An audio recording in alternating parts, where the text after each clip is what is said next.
ആകപ്പാട് കിട്ടുന്ന ഒരു ഞായറാഴ്ച ആയതുകൊണ്ട് തലയിൽ എണ്ണയും വെച്ച് വെയിലും കൊണ്ട് കുളിക്കാനൊക്കെ സെറ്റായിട്ടിരുന്ന സമയത്താണ് എൻ്റെ ചേട്ടൻ ഇതേ വന്നേക്കുന്നത് ഒരു എമ്മണ്ട സാധനത്തിനെ കിട്ടിയിരുന്നു. നോക്കിയപ്പോഴും ഒരു ഒന്നൊന്നര പുഴു.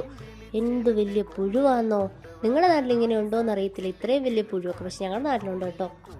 ചെടി തിന്നുന്നതാണ് ആശാൻ്റെ മെയിൻ ഹോബി എന്ന് പറയുന്നത്. കുറേ ചെടി തിന്നു. അവസാനം ചേട്ടായി അവനെ കണ്ടുപിടിച്ചിട്ട് പൊക്കിയെടുത്ത് എൻ്റെ കയ്യിൽ കൊണ്ട് തന്നിട്ട് പറഞ്ഞു കൊല്ലാൻ പറഞ്ഞു. എനിക്ക് പിന്നെ പാവം തോന്നി, ഒരു ചിത്രശലഭമൊക്കെ ആകാൻ വേണ്ടി തയ്യാറെടുക്കുന്നതല്ലേ എന്നൊക്കെ വിചാരിച്ചിട്ട് പാവം തോന്നിയുകൊണ്ട് പിന്നെ അവനെ കൊന്നില്ല.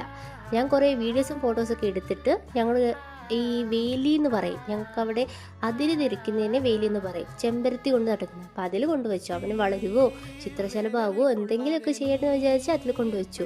പക്ഷെ നോക്കിയപ്പോഴോ അവൻ്റെ മുഖത്ത് കാണുന്ന അത് കണ്ണല്ലായിരുന്നു ഗൈസ്, അതവൻ്റെ ഡിസൈൻ ആയിരുന്നു. പക്ഷെ നല്ല രസമുണ്ടായിരുന്നു കാണാൻ. ആ കുഞ്ഞു തല കൊണ്ടാണ് അവൻ അത്രയും സാധനങ്ങൾ തിന്നുമടുത്തത്. ഓ സമ്മതിക്കണം, എന്തോരം സാധനമാണ് തിന്നുകൊണ്ടിരിക്കുന്നത്. എന്നിട്ടും തിന്നുമായിരുന്നു. ഞാൻ കയ്യിലെടുത്ത് വെച്ചിട്ടും തിന്നുകൊണ്ടേയിരിക്കുമായിരുന്നു. നല്ല വിശപ്പുണ്ടെന്നാ തോന്നുന്നേ ആശാന്.